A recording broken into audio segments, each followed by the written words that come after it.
पादाय कृष्णपृष्ठाय भूतले श्रीमते भक्ति वेदांता स्वामी इति नामिने नमस्ते सरस्वते देवे गौरवाणी प्रचारिणि निर्विशेषा शून्यवादी पाश्चात्य देशतारिणि। जय श्री कृष्ण चैतन्य प्रभु नित्यानंद श्री अद्वैत गदाधर शिवासादि गौर भक्त वृंद। हरे कृष्णा कृष्ण कृष्णा हरे हरे, हरे राम राम राम हरे हरे। वाञ्छाकल्पतरुभ्यश्च कृपा सिन्धुवैव च पतितानां पावनेभ्यो वैष्णवेभ्यो नमो नमः। तो आप सबका स्वागत है आज की कक्षा में। और हम कर रहे थे द टीचिंग्स ऑफ लॉर्ड चैतन्य, और उसमें हम कर रहे थे वैदेही भक्ति और रागानुगा भक्ति के बारे में हम ये सब डिस्कस कर रहे थे। परंतु आज एक बहुत विशेष दिन है हमारे वैष्णवों के लिए। आज है गोविंद घोष ठाकुर का डिसअपेरेंस डे। अभी कुछ दिनों पहले ही हमने गोविंद घोष ठाकुर के बारे में बात करी थी। आज हम उसी चीज को हम समझेंगे, व्हाट इज वैदेही भक्ति एंड व्हाट इज द राग भक्ति, एंड व्हाट इज रागानुगा भक्ति उनकी लाइफ से। सो गोविंद घोष जो है वो कृष्ण लीला में मंजरी है अंडर विशाखा सखी। और वो क्या करते हैं, वो गाते हैं, हर प्रकार से भगवान को रिझाने का प्रयास करते हैं। और वो चैतन्य लीला में भगवान चैतन्य महाप्रभु के बड़े अंतरंग पार्षद है जिनका नाम है गोविंद घोष। एक बार ऐसा हुआ, ये क्या थे गोविंद घोष जो है ये, जब भी जगन्नाथ रथ यात्रा निकलती थी तो चैतन्य महाप्रभु ने बहुत सारे ग्रुप्स बना देते थे। देर यूज टू बी पांच पांच पांच या सात सात लोगों का ग्रुप बनता था, जिसमें दो मृदंगा प्लेयर होंगे, दो करताल प्लेयर होंगे, एक गायक होगा प्रमुख जो लीड करेगा कीर्तन, साथ में एक नर्तक होगा। तो ऐसा एक ग्रुप बनते थे। So Govind Ghosh was also one of the prime प्रमुख kirtan leader of one of that group, जो जगन्नाथ रथ यात्रा के सामने से निकलते थे। और वक्रेश्वर पंडित हु इज नोन कि वो महाप्रभु के कीर्तन में 72 आवर्स तक non stop he can dance, वो वकेश्वर पंडित इन्हीं के ग्रुप के लीड डांसर हुआ करते थे। गोविंद घोष थे जो इवन कीर्तन लीड करते थे कहाँ पे, श्रीवास आंगन में, जो बहुत सीक्रेट कीर्तन हुआ करता था। वहां पे भी वो श्रीवास आंगन में भी गोविंद घोष जो है वहां पे कीर्तन लीड किया करते थे। इवन जब काजी के समक्ष, जब काजी ने श्रीवास ठाकुर के यहाँ पे आके एक मृदंग तोड़ दिया था और काजी ने कहा था आप कोई भी ओपनली हरिनाम संकीर्तन करेगा तो मैं उसको प्रोसिक्यूट करूंगा, मैं उसको नहीं करने दूंगा, मृदंग तोड़ दूंगा, इंसानों को मार दूंगा, तो मेरे खिलाफ नहीं जाना। वहां पे भी क्या हुआ, तब चैतन्य महाप्रभु ने फर्स्ट सिविल डिसोबीडियंस मूवमेंट शुरू किया। और जो वो फर्स्ट सिविल डिसोबीडियंस मूवमेंट जब चैतन्य महाप्रभु ने शुरू किया, उसके लीड कीर्तनिया महाप्रभु ने कहा इन्होंने, हम श्रीवास आंगन में कर रहे थे, छुप के कर रहे थे, रात को कर रहे थे, किसी को डिस्टर्ब नहीं कर रहे थे, लेकिन काजी ने हमें कराया, अब हम खुलेआम करेंगे, अब हम सड़कों पे उतरेंगे और सड़कों पे हम क्या करेंगे, हरिनाम करेंगे। तो इस सबसे जो फर्स्ट टॉप लीडर जो इस कीर्तन को लीड कर रहे थे वो थे गोविंद घोष। अभी गोविंद घोष के बारे में हमें हमने पहले भी डिस्कस किया था कि एक बार क्या हुआ कि महाप्रभु को थोड़ा सा इंडा, गोविंद घोष जो थे उनके सर्वेंट थे और उनके साथ ट्रैवल कर रहे थे।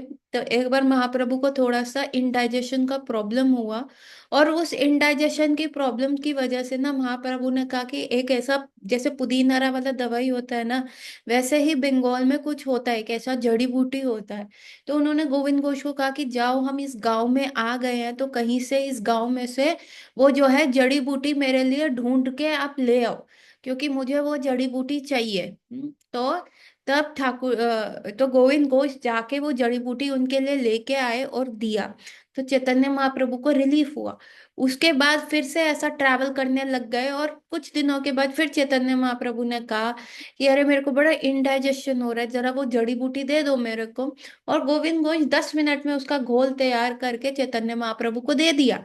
तो महाप्रभु ने कहा अरे भाई, पिछली बार तो तुम आधा आधा घंटा ढूंढ ढांड के लेके आए थे, इस बार तुम्हें कैसे मिल गई? अभी तो हम जंगल में से जा रहे हैं, यहाँ तो कोई मेरे को विलेज भी नहीं दिख रहा, तुम कहाँ से ले आए? तो गोविंद घोष ने कहा महाप्रभु, उस समय था ना तो थोड़ा सा मैंने आगे के लिए बचा के रख लिया था कि क्या पता आपको इसकी आवश्यकता हो। तो तब महाप्रभु ने उनको क्या कहा, महाप्रभु ने कहा कि देखो तुम्हारी, महाप्रभु वॉज वेरी स्ट्रिक्ट, है ना, हमें, हम जो आजकल भक्ति कर रहे हैं हमें बहुत लीनियंसी दी गई है because of Shila Prabhupada. Mahaprabhu was very strict. वहां वो देखते थे कि कोई व्यक्ति हम्म, ऐसे स्त्री और पुरुष बात कर ले तो महाप्रभु उनको मना करते थे। उनका, आप छोटे हरिदास को क्या कहा था कि नारायणी माता जी के घर से वो क्या लेके आया था, थोड़ा सा चावल लेके आया था बनाने के लिए, और नारायणी माता जी उस समय बहुत वृद्ध नारी थी, और क्योंकि छोटा हरिदास अकेले गए थे तो इसलिए महाप्रभु ने उनका बहिष्कार कर दिया कि भाई तुमने नारी का संग किया। तो Mahaprabhu was very strict in the following of the varnashram system भक्ति में। इवन भक्ति सिद्धांत सरस्वती ठाकुर महाशय भी बहुत स्ट्रिक्ट थे। और महाप्रभु तो यही कहते थे कि जो लखपति नहीं है मैं उसके घर का खाना नहीं खाऊंगा। अभी लखपति कैसे? जो हरि नाम में लखपति नहीं है, जो मतलब 64 माला नहीं कर रहा, तो महाप्रभु उसके घर का प्रसाद भी नहीं पाते थे। अभी हमें तो इतना लीनियंसी दिया गया कि 16 माला। तो एक बार शिला प्रभुपाद के एक डिसाइपल ने चैतन्य चरितामृत कोट करते हुए कहा, प्रभुपाद, महाप्रभु तो ऐसा लिख रहे हैं कि जो लखपति नहीं है हम उसके घर का खाना नहीं खाएंगे, परंतु आप देखें हमारे घर तो गौर निताई है, तो क्या हम उनको भोग लगा रहे हैं? तो क्या महाप्रभु हमारा प्रसाद नहीं पा रहे, भोग नहीं खा रहे? तो प्रभुपाद ने कहा वो तो मैं देखता हूं ना कि कैसे नहीं खा रहे, आई विल मेक श्योर कि वो खाए। So that is the leniency which we have got. अभी गोविंद घोष की जो ऐसे चीजें इकट्ठा करके संग्रहित करके रखने की आदत थी, तो महाप्रभु ने टोक दिया, एकदम बोल दिया कि अरे आपने ये संग्रह करके रखा है, ये तो गृहस्था मेंटालिटी है, सन्यासियों और ब्रह्मचारियों की मेंटालिटी नहीं है जो जंगल जंगल ऐसे घूमते हैं। सो दिस इज वेरी रॉन्ग। तो आप जो है अपना आश्रम चेंज करें, आप जो है गृहस्थ आश्रम में जाएंगे। तब गोविंद घोष ने कहा नहीं नहीं महाप्रभु, नहीं नहीं। उन्होंने कहा nothing doing, now I am telling you, you have to follow. And Govind Ghosh followed it. और एक बार क्या हुआ, गोविंद घोष को एक ड्रीम आया।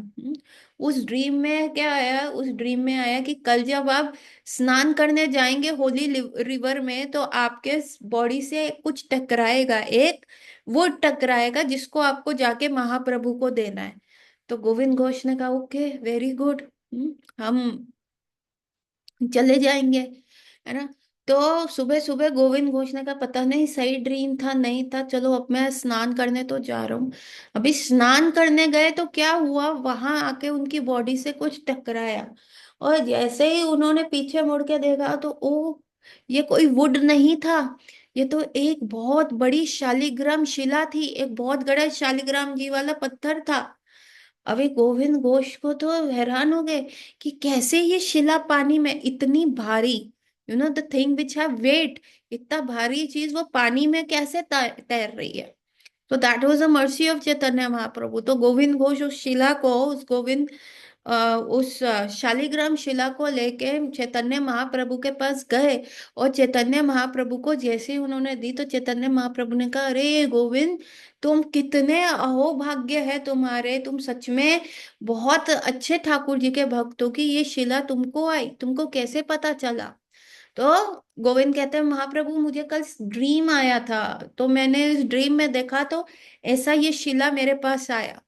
तो महाप्रभु ने कहा ओ ये शिला तुम्हारे पास आया है, अभी तुम इसकी अच्छे से सेवा करो, और ये जो शिला है बहुत जल्दी विग्रह में टर्न हो जाएगी, भगवान अपने आप मैनिफेस्ट करेंगे। और उस नारायण शिला, सॉरी, उस शालिग्राम शिला में से क्या हुआ कौन बने, एक प्रॉपर जो स्टोन को कार्व करते हैं उनको बुलाया गया, और गोपीनाथ के विग्रह पहले गोविंद घोष ने उनके सामने उस शिला के आगे बैठ के इतनी तपस्या करी, बहुत ज्यादा हरि नाम चैंट किया, और उसके बाद महाप्रभु की आज्ञा से बुलाया गया, और वो पूरी शालिग्राम शिला एक बहुत सुंदर गोपीनाथ के शिव विग्रह के रूप में प्रकट हुई। और उसके बाद महाप्रभु ने उनको कहा कि अब आप क्या है, इस विग्रह की जीवन पर्यंत सेवा कीजिए। इस श्री विग्रह की सेवा में आपसे कोई भी चूक नहीं होनी चाहिए, यही आपके प्राण धन है, और इन्हीं श्री विग्रह की सेवा में ही आपका पूरा जीवन जो है समर्पित रहना चाहिए। तो ऐसा जब गोविंद घोष ने उनको बोला, सॉरी, चैतन्य महाप्रभु ने गोविंद घोष को बोला, तो गोविंद घोष ने उसको स्वीकार किया। तो actually it was Chaitanya Mahaprabhu की ही लीला थी, क्योंकि चैतन्य महाप्रभु ही जो थे जिन्होंने गोविंद घोष को वो ड्रीम दिया। चैतन्य महाप्रभु ही थे जिनकी वजह से वो जो शालिग्राम का बहुत बड़ा पत्थर था, जो बहुत बड़ी शिला थी, वो पानी में नहीं डूब रही थी। लेकिन महाप्रभु ने instead of taking the credit himself, उन्होंने वो क्रेडिट किसको दे दिया, गोविंद घोष को दे दिया, कि ये आपकी, आप पे कृपा हुई है, ये आपके हरि नाम की वजह से जो है ये प्रकट हुआ है। और गोविंद घोष का एक वाइफ हुए, एक बेटा हुआ, एंड वो द एंटायर फैमिली जो थी पूरा जीवन पर्यंत उन्होंने उस शिला की सेवा में लगा दिया। गोविंद घोष की वो जो शिला थी। अभी क्या हुआ, एक बार उनके पुत्र को एक सर्प ने काट लिया और उसकी मृत्यु हो गई, और उसी के विरह में क्या हुआ, वो उनकी वाइफ का भी देहांत हो गया। परंतु क्योंकि महाप्रभु का इंस्ट्रक्शन था गोविंद घोष को, वो उस शिला को, उनको दुख था, डेफिनेटली ह्यूमन ह्यूमन पास टाइम्स थे उनके, तो उनको वो दुख था। लेकिन लेकिन उन्होंने कहा कि महाप्रभु ने मुझे इंस्ट्रक्शन दिया है, तो मैं इस श्री विग्रह की सेवा करूंगा, उसी के अराउंड मेरा लाइफ एंड सोल जाएगा। तो इनिशियली जब उन्होंने वो श्री विग्रह की सेवा स्टार्ट करी, तो दैट वाज अंडर अ वैदिक भक्ति। क्यों? क्योंकि उनको नहीं करनी थी, उनको क्या वो सेवा करनी थी, नहीं, वो तो प्रकट हुई, उनको ड्रीम आया, वो श्री विग्रह उनकी लाइफ में आए, और गुरु की आज्ञा पान के, क्योंकि चैतन्य महाप्रभु उनके गुरु थे, तो गुरु की आज्ञा पाके उन्होंने वो शिला की पूजा उपासना अर्चना वगैरह शुरू करी। और महाप्रभु ने कहा कि देखिए, आपका जीवन का मोटिव ये होना चाहिए, और इसीलिए उन्होंने अपने जीवन का मोटिव बता लिया। सो दिस इज कॉल्ड वैदिक भक्ति। क्योंकि my Guru Maharaj has given me the instruction, therefore I'm going to chant 16 rounds, because of my guru maharaj have taken a diksha, इसीलिए मैं 4 regulative principle फॉलो करूंगा। इसको कहते हैं वैदिक भक्ति। वाई? बिकॉज ये मेरे बेनिफिट के लिए। क्या बेनिफिट होगा?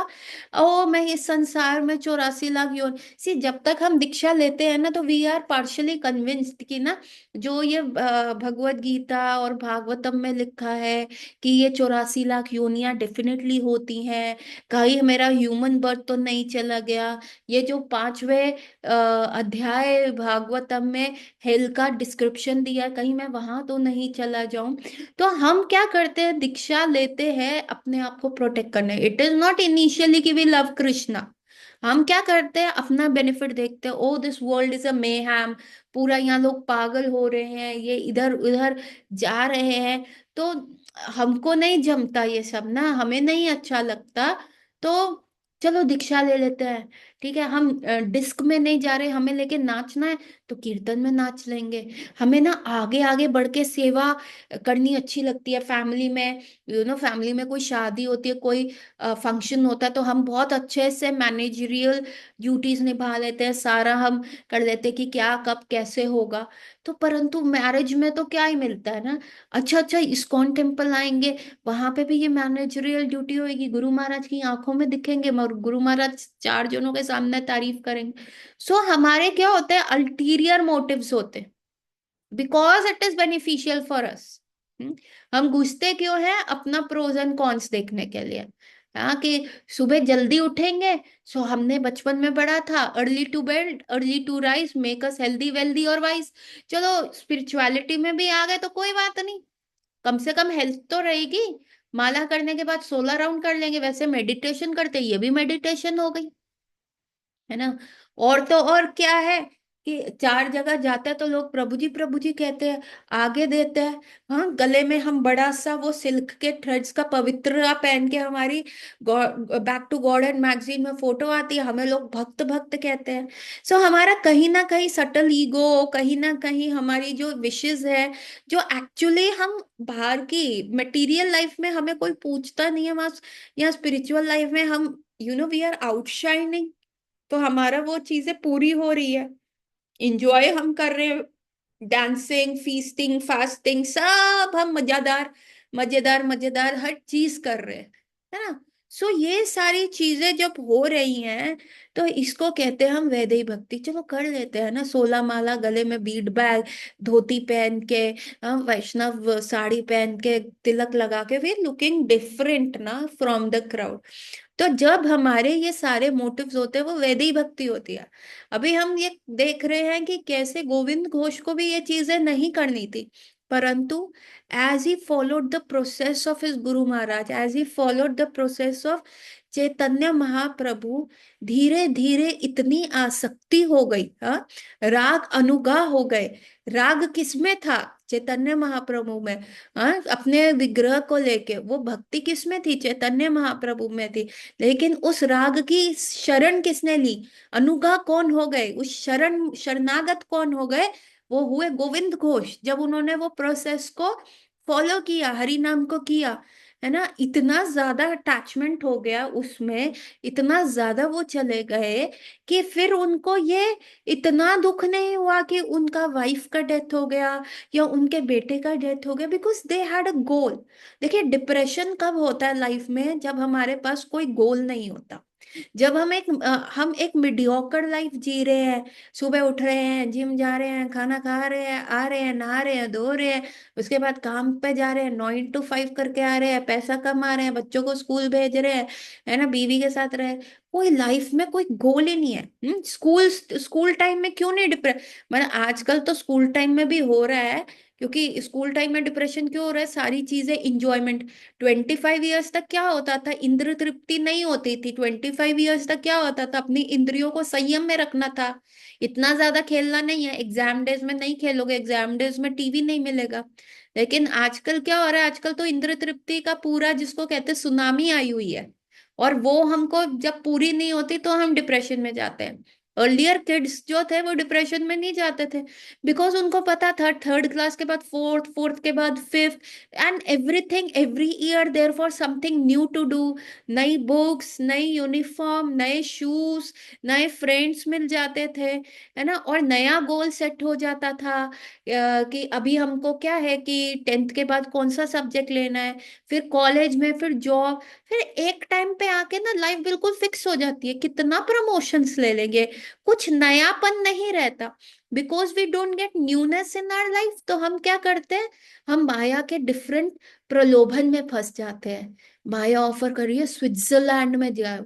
अरे स्विट्जरलैंड जाके देखा तो वो कैसा था भाई? मनाली में स्नो गिर गया, सेम टू सेम था ना। हाँ। फिर वो ऑफर करता है, अरे डिज्नीलैंड जाके गो। डिज्नीलैंड जाके देखा, अरे ये तो झूले अप्पू घर में हमने बचपन में करे हुए हैं ना, हम झूले गए हुए हैं। और फिर वो कहता है कि अरे नहीं नहीं, वो करो, क्या कहते हैं, स्काई डाइविंग करो, ये सारी चीजें करो। एक बार करी, पैसा लगाया, अब क्या कर चुके? कयाकिंग कर चुके, स्काई डाइविंग कर चुके, अब नया क्या? अब नया क्या? तो वो ये ऐसी अग्नि है जो शांत नहीं होती और व्यक्ति खटता रहता है।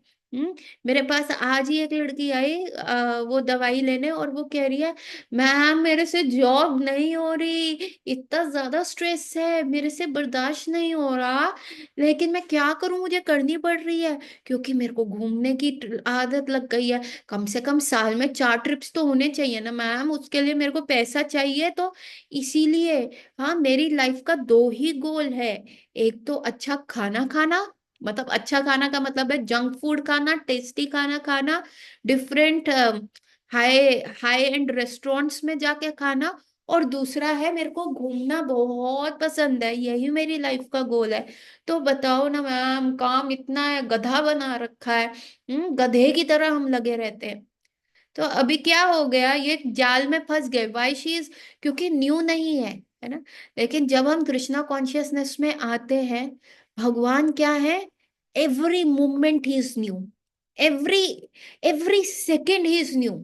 हम सेम पूतना की कथा सुनते हैं, हम सेम कालिया दहन की कथा सुन रहे हैं, हम सेम कंस को मारने की कथा सुन रहे हैं, हम सेम उद्धव जी वृंदावन गए हैं, लेकिन every time we are relishing it, every time we are sitting. हम ये नहीं, जो व्यक्ति ये कहता है हाँ हाँ मुझे पता है ये वाली कथा मेरे को सुननी नहीं है, तो इसका मतलब क्या है, अभी उसका भौतिक ही वो है, भौतिक इग्नोरेंस में ही है वो।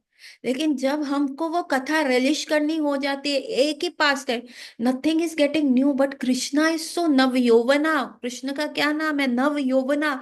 Every passing second he is new, इतना न्यूनेस है, इसलिए कृष्णा कॉन्शियसनेस में हम बोर नहीं होते। तो जब हम वैदिक भक्ति का प्रोसेस को फॉलो करते हैं और धीरे धीरे under the guidance of our spiritual master, है ना, इस अनुगा, under the guidance of a spiritual master, हम उसको प्रैक्टिस करते रहते हैं, तो हमारी लाइफ में वो न्यूनेस बनी रहती है। And because of that newness क्या होता है, वी कैन नॉट लीव भक्ति। तो दैट इज कॉल्ड रागनुगा भक्ति। रागनुगा इज लाइक कि पहले हम स्पिरिचुअल मास्टर के कहने पे कर रहे थे, नाउ हमें उसमें मजा आ रहा है, now we are doing it ourselves. So raganuga bhakti is also under the sadhana bhakti. So there are two types of bhakti majorly. One is called the sadhana bhakti and second is called the rag bhakti.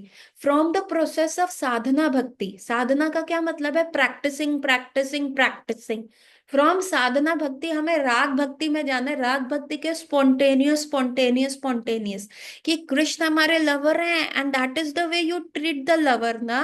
Krishna हमारे everything है, तो gratitude है, तो gratitude is not, Shrimati Radha Rani is not always खड़े होके। कल ही महाराज बता रहे थे, बहुत अच्छा महाराज ने बताया कल, हमारा जपाश्रय सेशन था जो मैंने नहीं अटेंड किया था, पर I attended that question answers round. और उस क्वेश्चन आंसर राउंड में महाराज कह रहे थे, राधा रानी वहां खड़े होके कृष्ण को ये नहीं कह रही कि I love you I love you. Radha Rani उस सेवा कर रही है। अपना जो action speaks more than words. तो राधा रानी को पता है कृष्ण को क्या पसंद है, कृष्ण मेरे को किस फॉर्म में देखना चाह रहे हैं, कृष्ण को कैसा, मतलब she is not wasting her time saying I love you Krishna, I love you I love you, acting all cute. No no no, Radha Rani क्या कर रही है, शी इज सर्विंग। तो जब हम भी, वो क्या है, वो राग, राग का उत्तम महाभाव, प्रेम, महा प्रेम इतना ज्यादा हाई लेवल पे है। हमें क्या करना है, हमें अपनी साधना से, because we don't have that thing. हम कहते हैं हमें तो सुबह सुबह विग्रहों को उठाना, कई बार मंगला आरती में उठना, विग्रह सेवा करना, रात को विग्रह को करना, रात को लेट आ गए, भाई कोई इंडिपेंडेंस नहीं रहा, रात को जल्दी जाना है, आरती करनी है, ये सब करना है। ये सारी चीजें हमें इतना कई बार बर्डसम लगती है, कंबरसम लगती है, तो हमारे में क्या वो भाव नहीं है। But when we practise sadhana, sadhana is like, मैं जब डॉक्टर बनी थी तो मैं फर्स्ट 4 4 इयर्स के बाद 5th ईयर हमारा इंटर्नशिप का होता है। तो 4 इयर्स करने के बाद मेरा सीधा ही नहीं बैठ गई थी कि भाई चेयर पे बैठो और पेशेंट देखने दो, नहीं नहीं, 1 साल हमें प्रैक्टिस कराया गया कि देखो पेशेंट ऐसे आएगा, ऐसे बात करेगा, आपने ऐसे करना है। तो that was the practice years. हाँ, internship is like a practice year, सीखते हो करते हो, है ना। अभी भी हम एज अ डॉक्टर क्या प्रैक्टिस ही कर रहे हैं। ऐसा नहीं है पेशेंट आया मुख देख के मैंने उसका मेडिसिन लिख दिया, जबकि हमारा होम्योपैथिक का स्तर ऐसा है, जो हमारे एक्सीलेंट स्टॉलवर्ड डॉक्टर है, वो पेशेंट आता है 2 लाइन बोलता है, वो उसकी रिपोर्ट्स तक नहीं देखते, बंद करते हैं, कहते हैं हो गया दवाई, है ना। तो जूनियर डॉक्टर कहते हैं सर हम इतना फीस ले रहे हैं, कम से कम 4 क्वेश्चन पूछ लो, कम से कम बुक खोल के रिपोर्ट्स तो देख लो। हमारा रिफाइनमेंट होम्योपैथी में इतना है कि आईसीयू में जो नो अनकॉन्शियस पेशेंट है, कोमा के पेशेंट है, उनको जस्ट देख के उनके हाव भाव, अभी वो क्या हाव भाव कर रहे हैं वो सिर्फ एक डॉक्टर देख सकता है ना।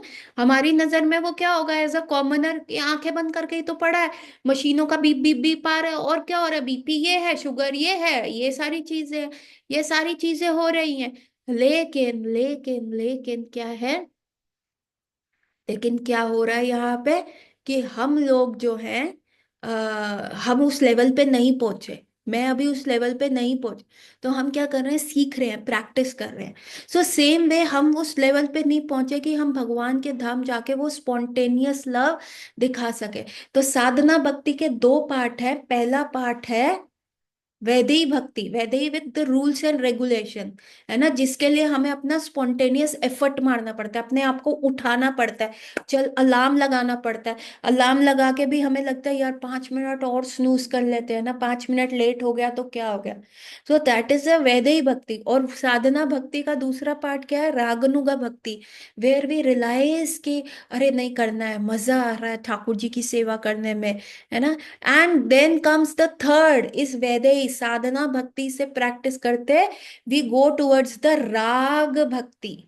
राग भक्ति क्या है, where there is no compulsion of guru Maharaj, there is no compulsion, है ना। हमारा 24/7 जो है पूरा दिन ही भगवान के अराउंड होता है। जैसे एक न्यू मदर का 24/7 जो पूरा समय है अपने बच्चे के अराउंड ही होता है। अभी बच्चा उठेगा, अभी उसके लिए मील बनाना है, उसको गरम गरम खिलाना है। इट इज नॉट कि उसकी मदर ने कहा था बेटा ऐसे करना है, या उसने नोट्स बनाए, नो नो नो नो। उसने पूरा, कभी बच्चा 2 घंटे, क्या होता है कि बच्चा जनरली सुबह उठ रहा है 10 बजे, कई बार बच्चा 1 घंटा लेट भी उठ सकता है 11 बजे। अभी माँ थप्पड़ मार के नहीं उठाती, उठ उठ उठ, 10 बज गए, 9 बज गए, अभी तू खाना खा, छोटा बच्चे की बात कर रही हूँ। सो दैट इज राग भक्ति, वेयर यू अंडरस्टैंड कि मेरे अगले को क्या चाहिए, मेरे काउंटर पार्ट, मेरे बिलवेड को क्या चाहिए, आपको कोई बताने की जरूरत नहीं पड़ेगी।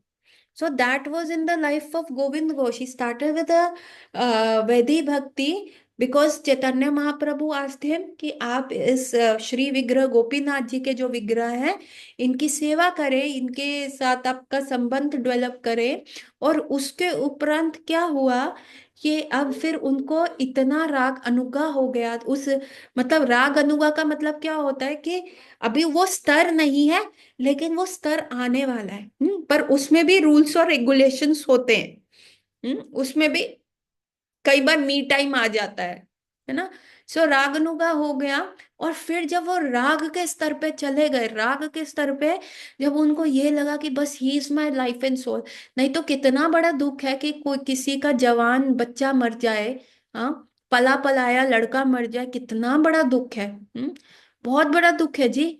तो उनको वो इतना नहीं लगा, बीवी का डेथ हो गया जो इतने सालों से उनकी साथ थी, उसका इतना दुख नहीं लगा। लेकिन जब उनको ऐसे ही वो जा रहे थे गोपीनाथ की सेवा, वो राग के स्तर पे आ चुके थे, भाव के स्तर पे आ चुके थे, लेकिन एक बार वो जा रहे थे तो उनको किसी ने कहा अरे ये बेचारा गोविंद घोष, है, सारा जीवन इसने ठाकुर जी की सेवा के लिए कर दिया, बेचारे का नया जवान लड़का मर गया, अब इसका श्राद्ध कौन करेगा, कौन इसको तर्पण करेगा, कौन इसकी मृत्यु के बाद उसे पानी देगा। अभी जब गोविंद घोष ने ये सुना, ही स्टर्ड, अंदर तक हिल गए कि हाँ ये तो सही बात है, मेरा तो सारा जीवन ठाकुर सेवा में चला गया। And he was just sitting like this the entire day, sir पकड़ के। तो क्या हुआ, तब ठाकुर जी ने गोविंद को बोला, अभी क्या राग स्तर पे आ गए, now Thakur ji will reciprocate. क्यों, क्योंकि जब गोविंद घोष को पता था कि मेरे बिलवेड गोपीनाथ को क्या चाहिए, तो उन्होंने ये नहीं देखा कि उनका पुत्र का देहांत हो गया, उनकी बीवी का देहांत हो गया। उनका होल सोल फोकस क्या था, ठाकुर जी की केयर करना। उनको क्या चाहिए इस समय, उस ये इस समय क्या चाहिए, अभी मेरे पास समय नहीं है दुख मनाने का, मुझे अभी ठाकुर जी का सेवा करना है। तो now the Thakur ji also reciprocate. Gopinath के विग्रह जो है गोविंद घोष से बोले, अरे गोविंद घोष तुमको क्या हो गया है, मेरा ध्यान क्यों नहीं रख रहे, कल से नहलाया नहीं, प्रसादम भी टाइम पे नहीं दे रहे, हो क्या रहा है, मुझे भूख लग रही है।